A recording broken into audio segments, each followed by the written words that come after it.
Assalamualaikum warahmatullahi wabarakatuh. Perkenalkan kami dari kelompok P10 atau kelompok 7 dari kelas A yang beranggotakan saya, Lika Syarani, dan mahasiswa pertukaran yaitu Dina Karunia. Dari kelas A akan membahas mengenai bab yang membahas tentang menanggapi resiko reputasi langsung dan akan kami kaitkan dengan kasus yang akan kami pilih. Baik, saya Alika Syarani akan menjelaskan mengenai kasus manajemen krisis yang kami ambil, yaitu krisis oksigen RSUP Dr. Sarjito yang menyebabkan 33 pasien meninggal.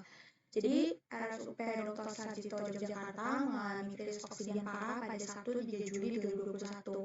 Menurut data dari rumah sakit, ada 33 pasien yang meninggal usai sistem oksigen sentral mati pada pukul 20.00 di hari Sabtu itu. Namun Direktur Rumah Sakit pada saat itu berpendapat bahwa kematian tidak terkait dengan krisis oksigen yang sedang terjadi. Di pada Sabtu 3 Juli, Direktur Rumah Sakit yaitu Rukmono Siswishanto membantah bahwa rumah sakit kehabisan stok oksigen dan diduga hal itu menyebabkan 6 pasien COVID-19 meninggal dunia. Sebelumnya memang ada isu beredar mengenai informasi yang sempat viral di sosial media setelah salah satu anggota DPRD Yogyakarta, yaitu Muhammad Yazid, mengatakan bahwa stok oksigen di RSUP Dr. Sarjito itu habis. Nah, hal ini ditudingkan sebagai hoaks yang ditulis di situs tribratanews.bengkulu.polri.go.id dengan judul Polri Stempel Hoax Informasi 63 Pasien RSUP Dr. Sarjito meninggal dalam sehari akibat kekurangan oksigen di hari Seninnya, yaitu 5 Juli 2021. Untuk memastikan penyebab kematian pasien ini, apakah karena kekurangan oksigen atau karena hal lain, Direktur Utama pada 16 Juli menyebutkan kepada media akan ada tim audit untuk menyelidiki dari kejadian ini yang berasal dari komite medis. Nah, keterkaitan subbab membuat keputusan dan strategi krisis ini, yang pertama adalah para krisis management team atau CMT dari RSUP Dr. Sarjito sudah tepat dalam mengambil keputusan strategis dengan tidak melakukan fungsi memecah masalah taktis dengan memberikan tugas ini ke Komite Medis RSUP Dr. Sarjito untuk menyelidiki audit ini. Lalu CMT dari RSUP Dr. Sarjito masih belum menekankan adanya prioritas utama dan bahwa perusahaan akan melakukan apa saja untuk melindungi manusia dan lingkungan. Tapi RSUP Dr. Sarjito ini hingga paper ini ditulis belum menyatakan permintaan maaf atas kematian 33 pasien isolasi COVID-19. Bahkan kepolisian mengatakan kasus ini sebagai hoaks pada 5 Juli 2021. Lalu selanjutnya adalah keterkaitan dengan subbab respon komunikasi krisis yang lebih luas dengan kasus yang kami pilih, yaitu komunikasi digital dari RSUP Dr. Sarjito masih tidak terlaksana untuk menanggapi kasus ini. Media sosial dari RS tidak memberikan atau menanggapi informasi apapun mengenai hal ini. Lalu juga meja informasi yang disiarkan ke media masih belum dapat divalidasi, karena hingga pernyataan di Rut baru pun masih dalam bentuk penyelidikan oleh komite. Lalu juru bicara yaitu Jurut Lama juga masih kurang berhati-hati dengan langsung memberikan pernyataan bahwa kasus ini bukan disebabkan oleh krisis oksigen di awal insiden.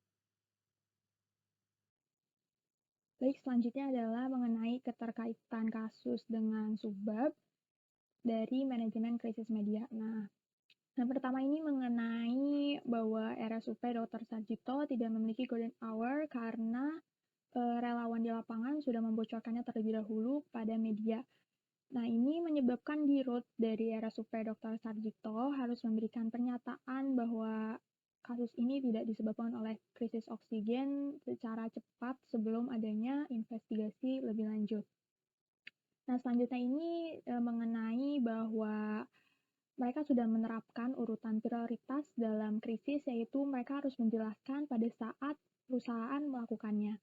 Nah, pada saat kasus kematian masih 6 orang jiwa, direktur utamanya sudah mulai berbicara kepada wartawan sehingga tidak ada istilah menunggu informasi bagi media yang sedang meliput.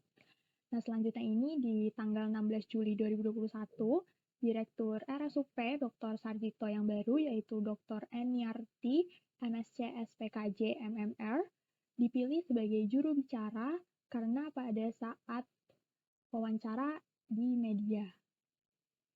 Kasus krisis oksigen yang terjadi di RSUP Dr. Sarjito dalam materi komunikasi yang bekerja dengan fungsi lain, khususnya pada fungsi human research, yang belum cukup baik dalam menjalankan fungsinya. Meskipun pihak RSUP Dr. Sarjito telah menjalin komunikasi dengan pihak keluarga pasien COVID-19 dengan memberikan beberapa informasi seputar kondisi pasien yang bertujuan agar tidak terjadi kepanikan terhadap keluarga korban. Pihak RSUP Dr. Sarjito juga mengatakan bahwa telah melakukan koordinasi dengan berbagai pihak untuk mendapatkan pasokan oksigen secara rutin untuk memenuhi kebutuhan baik dari penyedia seperti PT Samator atau PT Surya Gas dan melakukan pemberian oksigen melalui tabung saat terjadi krisis oksigen. Selain itu juga mendirikan tenda darurat untuk menampung lonjakan pasien yang terinfeksi. Namun, Komandan Posko Dukungan BPBDDI menyatakan bahwa mekanisme kerja yang dijalankan di Sarjito tidak berjalan secara maksimal karena banyaknya staf yang kelelahan. Ini menunjukkan bahwa SDM di RSUP Dr. Sarjito juga membutuhkan waktu yang cukup untuk beristirahat. Hal ini dapat dilakukan dengan bekerja bergantian shift agar pekerja dapat melakukan pelayanan secara optimal.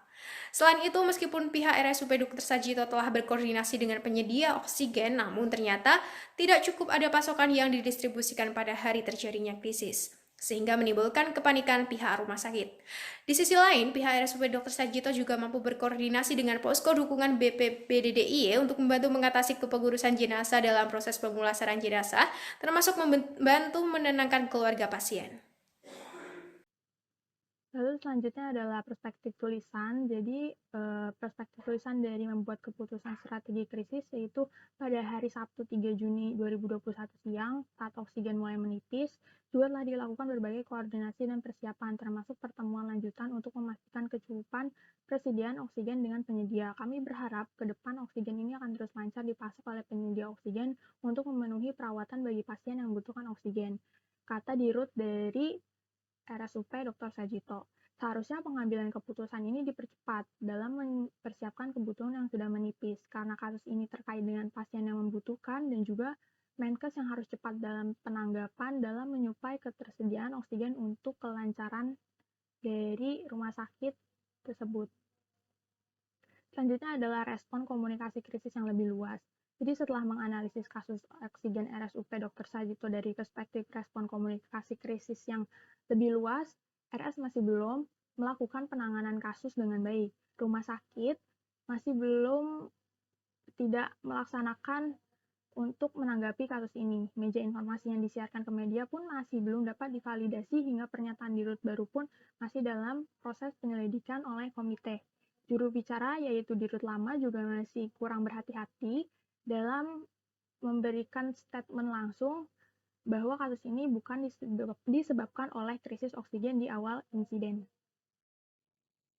Nah, selanjutnya ini mengenai perspektif tulisan dari sudut pandang subbab manajemen krisis media.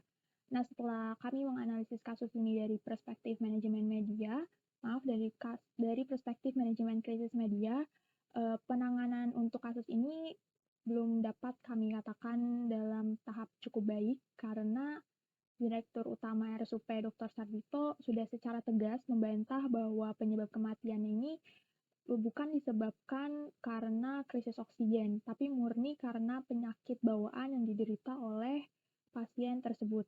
Padahal pada saat Dirut utamanya belum melakukan investigasi dan juga masih ada korban jiwa yang terus berjatuhan. Padahal seharusnya Direktur Utama ini bisa mengatakan bahwa mereka menyadari bahwa ada sesuatu yang salah dan mereka akan segera menyelidikinya gitu.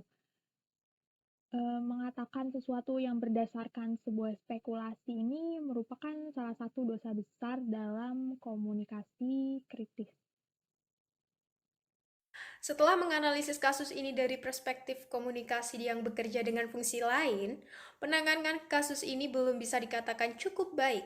Dilihat dari fungsi SDM, banyaknya para staf yang kelelahan menangani lonjakan pasien yang terinfeksi dan tidak terkontrolnya emosional para keluarga pasien karena kepengurusan jenazah yang begitu lama, menunjukkan bahwa seharusnya RSUP Dr. Sarjito menambah bantuan tenaga medis untuk memberikan pelayanan secara optimal. Lalu kesimpulan yang dapat kami ambil yaitu yang pertama adalah membuat keputusan strategi krisis dimulai dari membuat, menerapkan, dan berkomunikasi keputusan dengan baik demi menjaga reputasi. Kasus RSUP Sarjito yang menyebabkan total 63 orang meninggal masih belum dikatakan cukup baik karena bagian manajemen tidak lebih cepat membuat keputusan pengadaan suplai oksigen dengan pasien yang terus bertambah. Dengan tanggapan yang diberikan dari pihak rumah sakit sudah cukup baik karena dapat memberikan keputusan jawaban atas krisis yang telah terjadi. Lalu pengambilan keputusan dari CMT atau Crisis Management Team dan mempertahankan pengawasan dan tanggung jawab dari CCT, kedua bagian ini saling berhubungan dalam menyelesaikan komunikasi krisis kepada pihak yang terkait. Pihak RSUP masih belum baik dalam penanganan krisis oksigen ini. Jika dilihat dari perspektif respon krisis yang lebih luas, respon komunikasi yang diberikan pun tidak cukup baik dari rumah sakit ke media. Seharusnya pihak rumah sakit langsung memberikan pernyataan mengenai informasi yang terjadi atas krisis oksigen.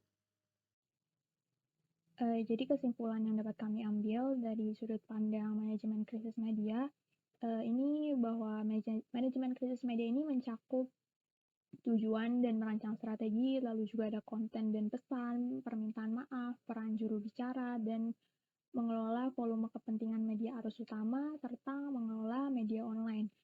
Pada kasus krisis oksigen RSUP Dr. Sarjito yang menyebabkan 33 pasien meninggal ini, masih belum dapat dikatakan baik dalam manajemen krisis media karena masih ada kurangnya persiapan dari juru bicara dalam mengatakan sesuatu ke media, dan tapi rumah sakit sudah cukup baik dalam merespon wartawan atau media dengan mulai berbicara pada saat kematian baru mencapai 6 orang.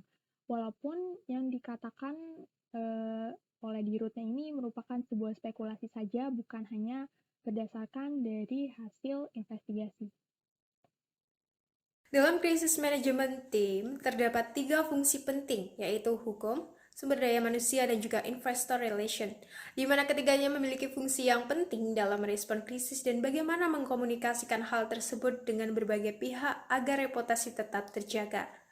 Dalam kasus krisis oksigen di RSUP Sarjito, fungsi Human Resources telah dilakukan seoptimal mungkin dalam menanggapi para keluarga pasien yang terdampak. Nah, manajemen RSUP harus meningkatkan persiapan dalam menanggapi kasus lainnya hingga tidak terjadi lagi tragedi yang sama. Bagian humas rumah sakit juga harus siap memberikan pernyataan sebenar-benarnya dari krisis yang terjadi agar tidak terjadinya informasi dari satu pihak yang dinyatakan oleh pihak Komisi D, DPRD, DIY saat awal mula terjadi krisis oksigen. Dan RSUP Sarjito juga seharusnya bisa lebih menggunakan komunikasi digitalnya dari kasus ini untuk menanggapinya.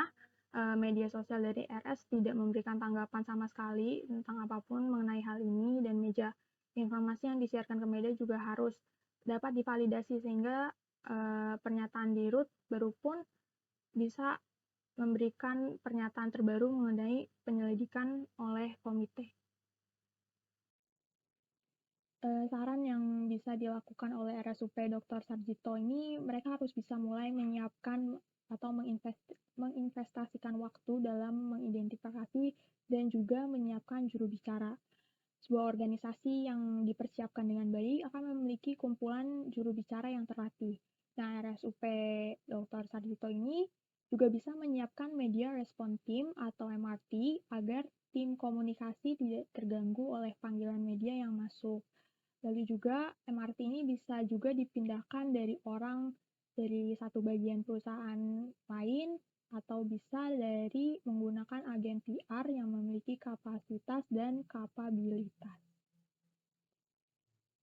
RSUP Dr. Sarjito seharusnya merekrut tenaga medis sedikit lebih banyak untuk membantu staf dalam melakukan penanganan pasien terinfeksi yang terus bertambah, serta menambah relasi pemasok oksigen agar krisis oksigen tidak terulang kembali.